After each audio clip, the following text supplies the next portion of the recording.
Bumili sila 3 unit, 3 rin yung freebie. Yes. Pangmasa at budget friendly. 1,000 lang. Ako na. Dito nga po tayo live sa Farina Telecom dito sa Green Hills Shopping Center para ibigay sa inyo ang updated prices nila mula sa iPhone 7 Plus papunta dito sa iPhone XR, iPhone 11 hanggang sa pinakabago nilang model which is ang iPhone 15 Pro Max. Sama natin ngayon si Ma'am Farina, ang may-ari ng Farina Telecom. Ma'am Farina, ayayin na natin yung mga buyers natin para bumili dito sa inyong stall. Yes, mga Soki Labs, dito na po kayo kay Farina Telecom, 100% legit. Yung mga naghahanap po ng pang-gift ngayong graduation, tamang-tama po dahil marami kaming papreview sa inyo with my son, MJ.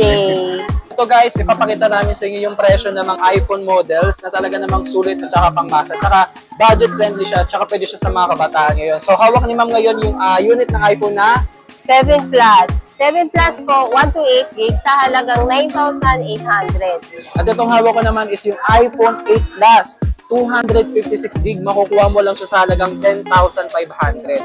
And iPhone XR, 64 gig sa halagang 10,000. And 256 is 11,000. Okay, sa XX Max naman po, 64 gigs, 11,000. 256 is 15,500. At para naman dito sa iPhone XR, isa to ma'am sa mga pinakamabentang unit, di ba ma'am? Sa iPhone XR, 64 gig, makukuha mo lang siya sa halagang 11,500. At para naman sa 128 gig, pwede mo siya makuha sa halagang 13,500. Tama ba ma'am? Tamang-tama. So ito yung mga unit guys na talaga namang in demand pa rin, pangmasa at budget friendly. Kumbaga, kahit sino kayang bilihin, lalo na kapag naghahanap ng mga perfect regalo na medyo mura na ang halaga.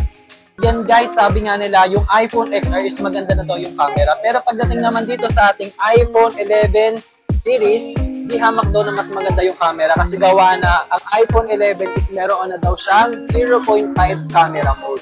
So, bibigay sa atin ni Ma'am Farina yung presyo from iPhone 11, 11 Pro at 11 Pro Max. Mga second-hand na presyo. So, Ma'am, magkano po itong iPhone 11 natin? iPhone 11 64 gigs sa halagang 13,500.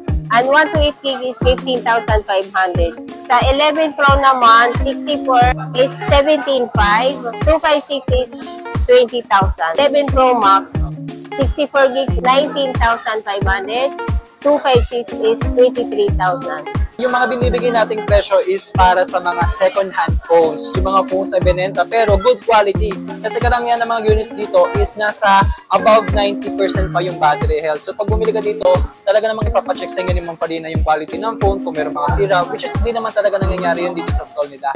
At di ba ma'am, tama po ba? Meron kayong makukuhang freebies. Yung freebies box. Ito yung laman ng gift box. Ito siya. So magkano to ma'am yung value nito pag binenta? Pag bumili po kayo nitong box na to is 1,500. Pero pag bumili kayo ng unit sa kanya, kahit second hand or brand new, may makuha ka automatic na freebies. Ngayon naman, dumawo tayo sa tinaguriang kauna-unahang iPhone model na meron ng 5G, ang iPhone 12. So dito sa iPhone 12 unit, ang presyo nila is 19,000 for 128 gig. Yun, dito nyo siya makukuha. Maganda na itong unit na to, di ba? Magkaya 28 gig lang. Pero kapag gusto mo ng mas malaking capacity at magandang model ng iPhone 12, itong iPhone 12 Pro nila, makukuha mo siya for only 22,000. Meron ka ng 128 gig. At 26,000 naman kapag gusto mo ng 256 gig. iPhone 12 Pro Max, ito yung kadalasan na binibili talaga. So kapag gusto mo ng 128 gig, makukuha mo to for only 27,000. At pag gusto mo naman ng 256 gig, makukuha mo lang to for only 29,000. Again, pag bumili ka nito kahit anong unit, lagi kang merong freebies. So paano naman pag bumili sila 3 unit, 3 rin yung freebies nila? Yes. Sa 13 naman, 13,128.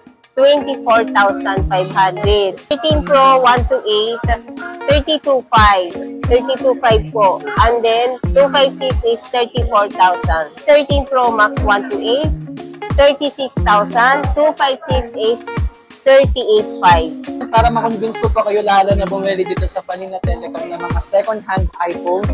Ito hawak ko ngayon yung iPhone 13 Pro Max 128 gig. Tignan nyo ito, kalamapit ka. Second-hand phone to. Second-hand phone, pero tignan nyo yung battery health. Pag punta tayo sa battery health, imagine mo yung battery health ng second-hand na to is 98%. Ibig sabihin, talagang bagong-bago yung battery health niya. Tsaka, Hindi siya ganun katulad ng ibang second hand na nasa 80% na yung battery health na mabilis malobat. Naman sa iPhone 14 na series, ang hawak ko is yung iPhone 14 at iPhone 14 Plus. Pag bumili kayo nitong iPhone 14 ng 128GB, makukuha mo lang siya sa halaga 29,000. At pag gusto mo naman bumili ng mas malaking capacity like 256, makukuha mo lang to for only 31,000. At pagdating naman dito sa iPhone 14 Plus natin, pag gusto niyo kumuha ng 128GB, makukuha mo lang siya for only 33,000. At pag 256, makukuha mo lang siya for only 34,000. 1,000 difference. 1,000 lang yung difference, ano? Yeah. Actually, 128GB tapos 256, eh dito ka na sa 256. 1,000 na. Uy.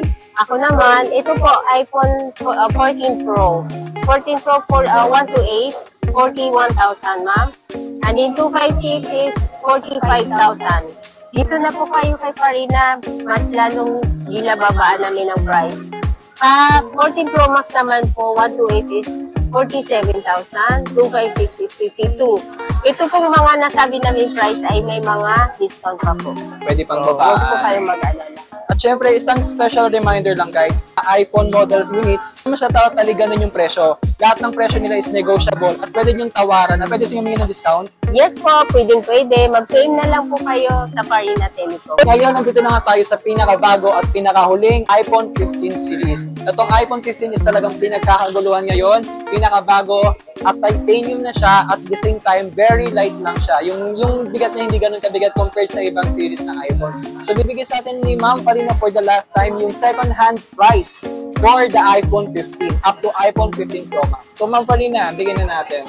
Yes, 15 Pro Max na tayo mag-start po. 15 Pro Max 256. Slightly used, 100% pa rin ang battery health. Sa halagang 61,000. 15 Pro 256, 55,000. And 128 is 52,500. 15 Plus naman po, 128GB is 43,500. iPhone 15, 128, 36,500. 256 is 37,000. And again, thank you so much Ma'am Farina sa pag-share sa amin ng updated prices nyo para sa second hand ng mga iPhone models. Ma'am, invite natin sila sa mga gustong bumili. Hello po sa mga gusto pong bumili ng mga slightly used second hand brand new iPhones and Android. Dito lang po kay Farina Telecom. So again guys, pagpunta nyo dito sa Green Hill Shopping Center, puntahan nyo lang ang second floor at hanapin nyo lang ang logo na to, Farina Telecom, para madali nyo mahanap ang store ni Ma'am Farina. At tsaka na tsaka, bibigyan kayo ng big discounts at magagandang klase ng model ng unit ng iPhone. So PM nyo lang si Ma'am Farina to know more.